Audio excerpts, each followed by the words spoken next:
Okay. All right. Hey, everybody. Thanks for being here. We are going to go through the process of setting up 2 campaigns through Navigate. The 2 types of campaigns that are available to users includes an appointment campaign, which will result in students being able to access a link and schedule an appointment based on advisor availability. And the second is a messaging campaign. The messaging campaign allows advisors and counselors to communicate information with students, such as deadlines or timelines, and opportunities available to them in the future.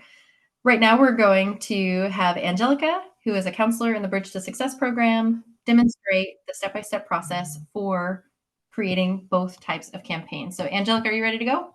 Yep, good to go. All right, cool. So what we're going to do here is start from your staff home screen. That's what we're looking at right now. On the left side of your screen, you're going to click on the campaign icon. It's a megaphone with a circle around it. Perfect. And from here, we're going to see the available campaign options.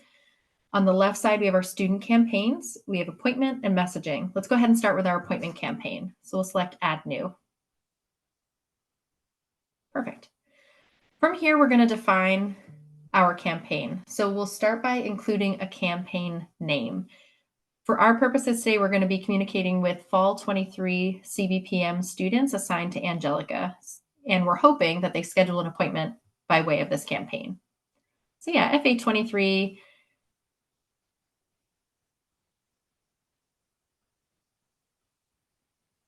Awesome.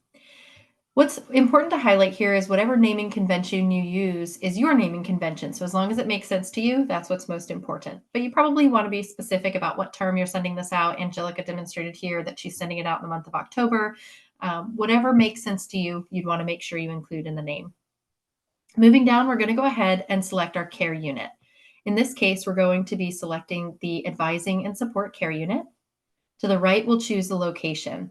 Bridge to Success's location is under Hutchinson Hall. And then we're going to go ahead and choose our service. What is this campaign specifically focused on? And so in some instances, maybe you want to run a campaign for students to meet with you related to career workshops or related to financial assistance.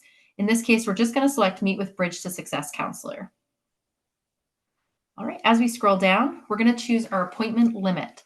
The appointment limit allows students to schedule this many appointments as part of this campaign. So for example, if Angelica wanted students to schedule 3 appointments with her for the month of October, she would want to set her appointment limit to 3.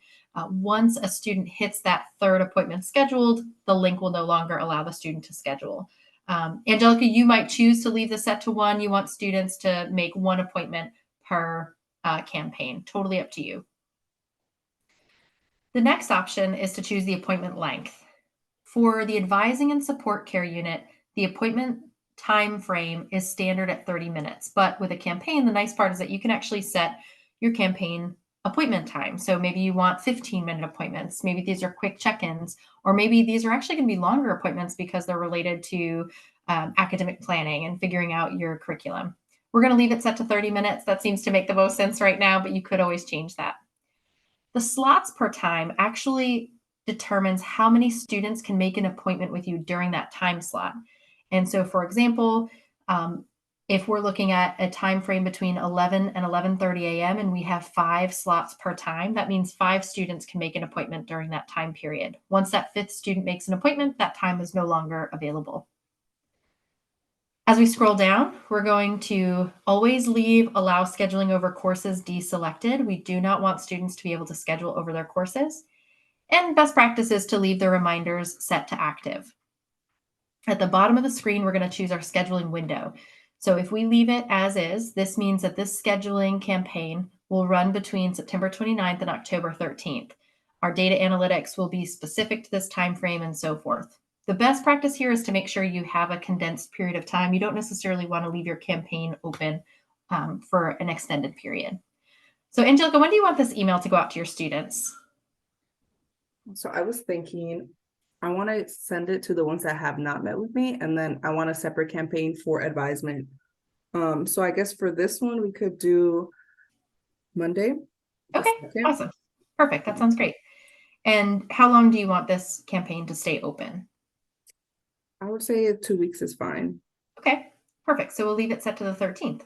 Yep. right. And let's go to continue. Okay. The next thing we're going to do when setting up our campaign is figuring out who we want to communicate with. For the purposes of this demonstration and this outreach, we want to communicate with students who are part of the CBPM pilot, who are assigned to Angelica. And you said, Angelica, students who haven't met with you yet? Yep.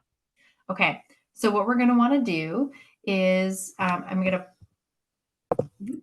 All right, so we changed our criteria here after discussing this a little bit. We want to make sure that all of Angelica's students who are in the CBPM pilot have access to her campaign link so that they can make an appointment with her through that link. So we're going to identify our criteria right here from our search. So the first thing we're going to do under student information is select that dropdown, and we're going to scroll down until we see tags. From tags, we're going to go ahead and type in CBPM pilot. This is going to populate a list of students who are part of the pilot. Perfect. Then we're going to scroll down just a little bit and select enrollment history. From here, we're going to type in fall 2023, and it's going to be any student now who's part of the fall 2023 pilot who is also registered for courses in the fall 2023 term. The next area we're going to look at is assigned to. So if we scroll down just a bit further, we're going to select assigned to. The student relationship is going to actually be Bridge to Success counselor. So the first option there, we'll look for Bridge to Success. Perfect. And then we're going to look for your name, Angelica, under the staff. Perfect. Then we're going to scroll down to the bottom and we'll select search from the left side. Now this is going to show you all of your students who are registered in fall 2023 who are part of the pilot. Let's go ahead and select the checkbox to the left of name. And if we scroll to the very bottom, it'll give us a count of how many students are part of this population. So there are 48 students we're going to be reaching out to as part of this campaign. Let's go ahead and continue.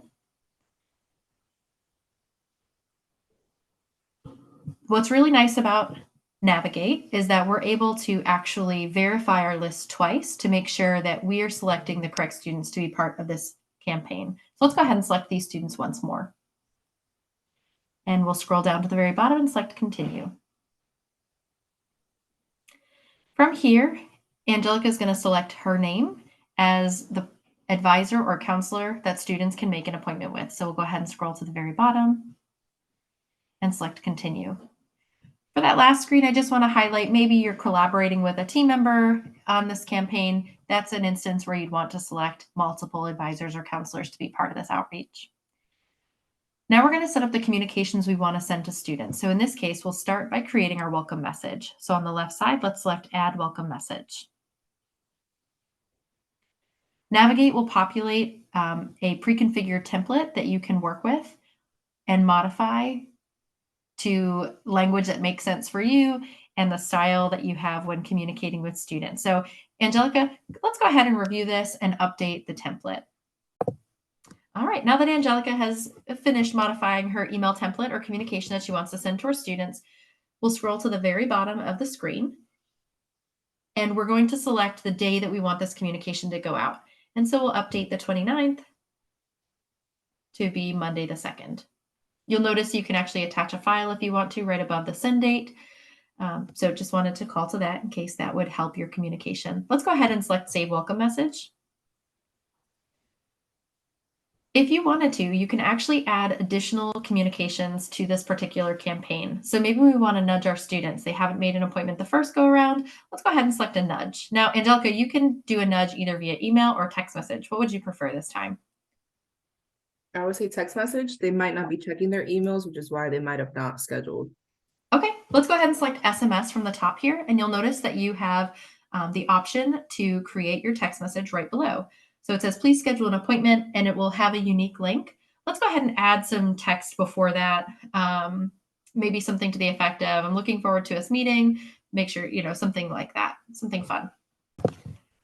All right, now that Angelica has updated the text message she wants to send to her students as a nudge to the original email communication, we'll go ahead and scroll down and we'll choose our send date. So our first communication is going out on the 2nd of October. When do you want the follow-up communication to go out? Okay. Okay, awesome. So 1 week later, and we'll go ahead and select Save Nudge from the bottom. Perfect. So at this point, we've set up the list of students we want to communicate with. We configured the email communication we want to send introducing students to the campaign. We've set up our nudge to go out 1 week later. Let's go ahead and scroll to the very bottom. And let's go ahead and select Continue. From here, you'll be able to preview all of the logistics around your particular campaign. And when you're set, if you scroll to the very bottom, you can select Launch. I'm sorry, it says Start Campaign, not Launch, but Start Campaign will launch your campaign. Let's go ahead and select that. And right away, you will see logistics that will allow you to determine the impact of your campaign. So we've communicated with 48 students. As appointments are scheduled, we'll be able to see how many students have scheduled those appointments. And as those appointments are completed and reported on, we'll be able to see that visually as well. The nice part about the campaign is it will also organize your students into associated lists. So for example, the second tab on this page will highlight appointments scheduled. The third tab are appointments not yet scheduled. And then the fourth tab contains summaries created. The one area that we didn't highlight during this tutorial is actually if you wanted to send a success message to students. So as soon as they schedule their appointment, they would receive an email communication thanking them for making their appointment. With appointment campaigns, I just want to highlight as soon as a student makes an appointment, they will automatically get an email communication confirming their appointment. And so you might decide that you do not want to include a success message in all instances, but it is an option if you choose to. Angelica, do you have any questions at this time? Nope, I think I'm pretty good.